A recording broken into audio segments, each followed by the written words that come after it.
हर हर महादेव, जय भोलेनाथ। सोमवार के व्रत में जरूर सुने ये कथा, मिलेगी शिव पार्वती की कृपा और दूर होगी सभी समस्याएं, घर में आएगी सुख समृद्धि।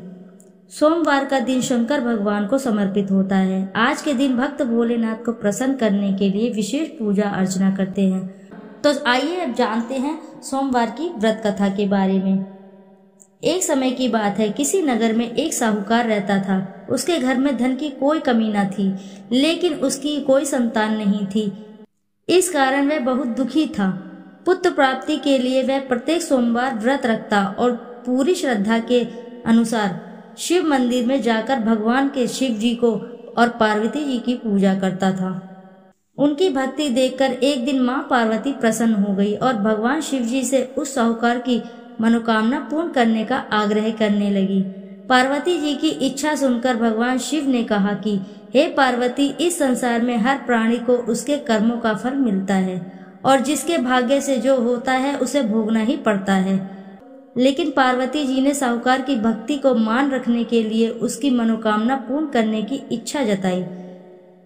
माता पार्वती के आग्रह पर शिव जी ने साहूकार को पुत्र प्राप्ति का वरदान दे दिया, लेकिन साथ ही यह भी कहा कि उसके बालक की आयु केवल 12 वर्ष की ही होगी। माता पार्वती और भगवान शिव जी की बातचीत को साहूकार सुन रहा था। उसे ना तो इस बात की खुशी थी और ना ही दुख हुआ।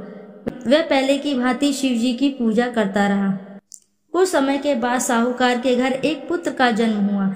जब वह बालक 11 वर्ष का हुआ तो उसे पढ़ने के लिए काशी भेज दिया गया। साहूकार ने पुत्र के मामा को बुलाकर उसे सारा धन दिया और कहा कि इस बालक को तुम काशी विद्या के लिए लेके चले जाओ और मार्ग में यज्ञ कराना। जहाँ भी यज्ञ कराओ वहाँ पर ब्राह्मणों को भोजन कराते हुए और दक्षिणा देते हुए जाना।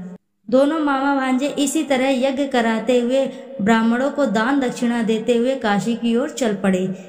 रात में एक नगर पड़ा, जहाँ के नगर के राजा की कन्या का विवाह था, लेकिन जिस राजकुमार से उसका विवाह होने वाला था वह एक आंख का काना था। राजकुमार के पिता ने पुत्र को काना होने की बात छुपाने के लिए एक चाल सोची। साहूकार के पुत्र को देखकर उसके मन में एक विचार आया। उसने सोचा, क्यों न इस लड़के को दूल्हा बनाकर राजकुमारी से विवाह करा दूं।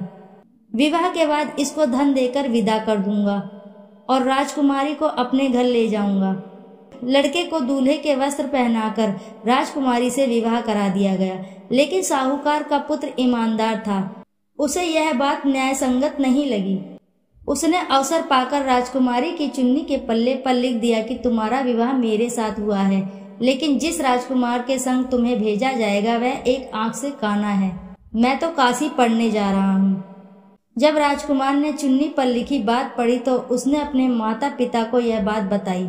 राजा ने अपनी पुत्री को विदा नहीं किया, जिससे बारात वापस लौटकर चली गई। दूसरी ओर साहूकार लड़का और उसका मामा काशी पहुंचे और वहां जाकर उन्होंने यज्ञ किया। जिस दिन लड़के की आयु 12 साल की हो गई उसी दिन यज्ञ रखा गया। लड़के ने अपने मामा से कहा कि मेरी तबीयत कुछ ठीक नहीं लग रही है। मामा ने कहा कि तुम अंदर जाकर सो जाओ।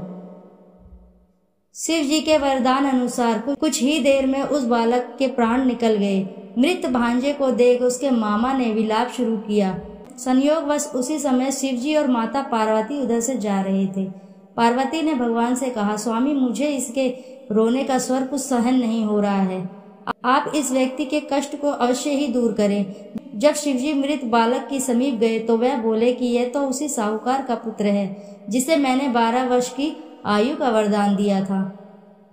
अब इसकी आयु पूर्ण हो चुकी है।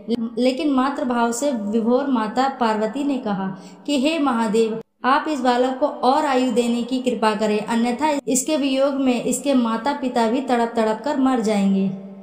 माता पार्वती के आग्रह पर भगवान शिव ने उस लड़के को जीवित होने का वरदान दिया। शिव जी की कृपा से यह लड़का जीवित हो गया। शिक्षा समाप्त करके लड़का मामा के साथ अपने नगर की ओर चल दिया। दोनों चलते हुए उसी नगर में पहुंचे जहां उसका विवाह हुआ था। उस नगर में भी उन्होंने यज्ञ आयोजन किया। उस लड़के के ससुर ने उसे पहचान लिया और महल ले जाकर उसकी खातिरदारी की और अपनी पुत्री को विदा किया। इधर साहूकार और उसकी पत्नी भूखे प्यासे रहकर बेटे की प्रतीक्षा कर रहे थे। उन्होंने प्रण रखा था कि यदि उन्हें अपने बेटे की मृत्यु का समाचार मिला तो वह भी प्राण त्याग देंगे, परंतु अपने बेटे के जीवित होने का समाचार पाकर वे बेहद प्रसन्न हुए। उसी रात भगवान शिव ने व्यापारी के स्वप्न में आकर कहा, हे श्रेष्ठी, मैंने तेरे सोमवार के व्रत करने और व्रत कथा सुनने से प्रसन्न होकर तेरे पुत्र को लंबी आयु प्रदान की है। इसी प्रकार जो कोई सोमवार का व्रत करता है तथा कथा सुनता है और पढ़ता है और उसके सभी दुख दूर हो जाते हैं और समस्त मनोकामनाएं पूर्ण होती हैं। बोलो जय भोलेनाथ, हर हर महादेव।